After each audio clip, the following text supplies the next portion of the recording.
When a week ago today, Mr. Speaker, I asked the House to fix this afternoon as the occasion for a statement, I feared it would be my hard lot to announce the greatest military disaster in our long history. I thought, and some good judges agreed with me, that perhaps 20 or 30,000 men might be re-embarked. But it certainly seemed that the whole of the French First Army and the whole of the British Expeditionary Force north of the Amiens, Abbeville gap would be broken up in the open field, or else would have to capitulate for lack of food and ammunition. These were the hard and heavy tidings for which I called upon the House and the nation to prepare themselves a week ago. The whole root and core and brain of the British Army, on which and around which we were to build and are to build, the great British armies in the later years of the war seemed about to perish upon the field or be led into an ignominious and starving captivity. The enemy attacked us on all sides with great strength and fierceness, and their main power, the power of their far more numerous air force, was thrown into the battle or else concentrated upon Dunkirk and the beaches.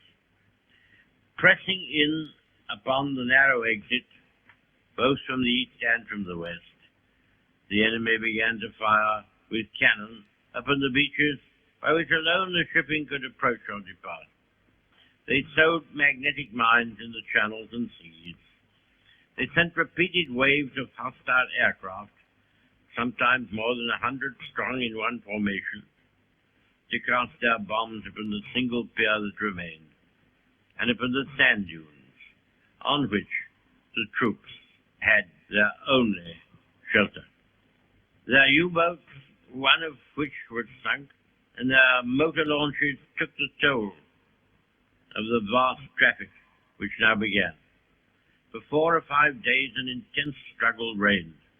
All their armored divisions, or what was left of them, together with great masses of infantry and artillery, hurled themselves in vain upon the ever-narrowing, ever-contracting appendix within which the British and French armies fought.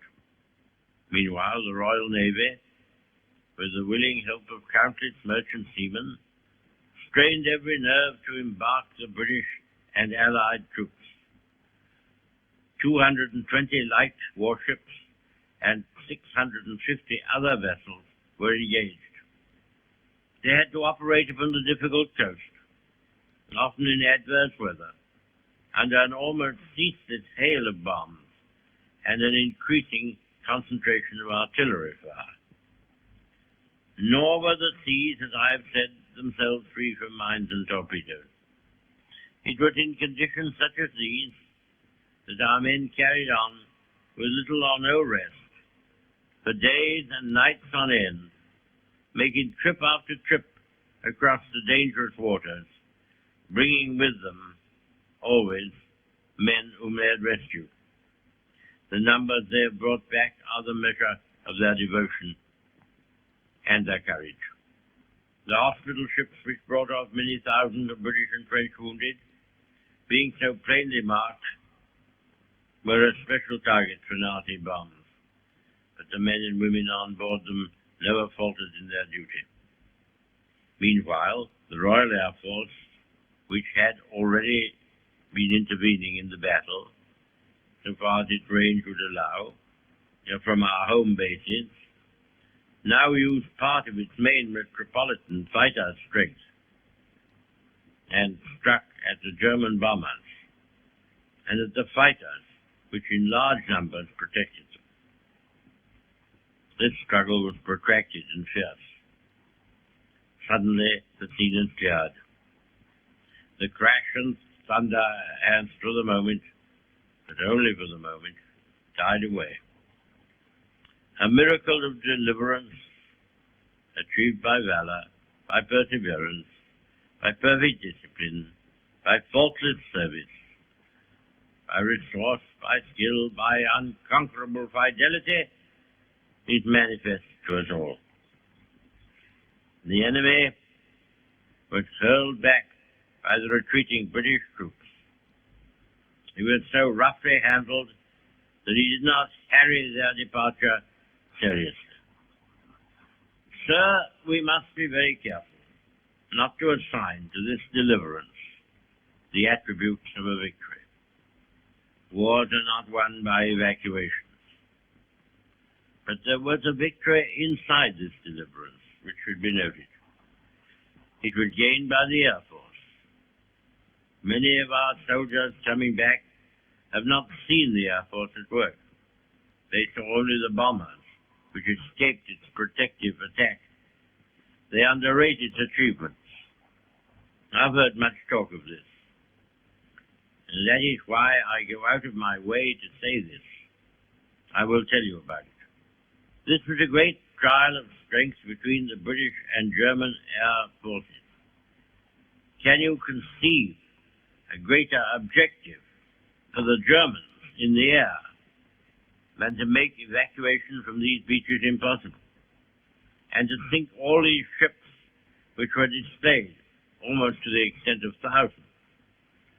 Could there have been an objective of greater military importance and significance for the whole purpose of the war than this? They tried hard, and they were beaten back. They were frustrated in their task. We got the army away, and they have paid fourfold for any losses which they have inflicted. Sir, when we consider how much greater would be our advantage in defending the air above this island against an overseas attack, I must say that I find in these facts a sure basis upon which practical and reassuring thoughts may rest. I will pay my tribute to these young airmen. The great French army was very largely, for the time being, cast back and disturbed by the onrush of a few thousands of armored vehicles. May it not also be that the cause of civilization itself will be defended by the skill and devotion of a few thousand airmen? There never has been, I suppose, in all the world, in all the history of war, such an opportunity for youth. The Knights of the Round Table, the Crusaders, all fall back into the past, not only distant, but prosaic. These young men going forth every morn to guard their native land and all that we stand for, holding in their hands these instruments of colossal and shattering power, of whom it may be said that every morn brought forth a noble chance, and every chance brought forth a noble night, deserve our gratitude, yes, to all the brave men, in so many ways and on so many occasions, are ready and continue ready to give life and all for their native land. And nevertheless, our thankfulness at the escape of our army and so many men whose loved ones have passed through an agonizing week, but not blind us to the fact that what happened in France and Belgium is a colossal military disaster. The French army has been weakened, the Belgian army has been lost, a large part of those fortified lines upon which so much faith had been reposed is gone. Many valuable mining districts and factories have passed into the enemy's possession.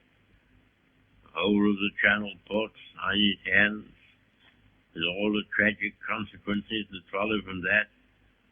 And we must expect another blow to be struck, almost immediately, at us or at France. We are told, sir, that Herr Hitler has a plan for invading the British Isles. This has often been thought of before. When Napoleon lay at Boulogne for a year with his flat-bottom boats, and his grand army, he was told by someone, there are bitter weeds in England. There are certainly a great many more of them since the British Expeditionary Force returned. Sir, I have myself full confidence that if all do their duty, if nothing is neglected, and if the best arrangements are made, as they are being made, we shall prove ourselves once more able to defend our island home, to ride out the storm of war, and to outlive the menace of tyranny, if necessary for years, if necessary alone. At any rate, that is what we are going to try to do. That is the resolve of His Majesty's government, every man of them. That is the will of Parliament and the nation. The British Empire and the French Republic, linked together in their cause and in their need, will defend to the death their native soil, aiding each other like good comrades to the utmost of their strength. We shall go on to the end. We shall fight in France. We shall fight on the seas and oceans. We shall fight with growing confidence and growing strength in the air. We shall defend our island, whatever the cost may be. We shall fight on the beaches. We shall fight on the landing grounds. We shall fight in the fields and in the streets. We shall fight in the hills. We shall never surrender.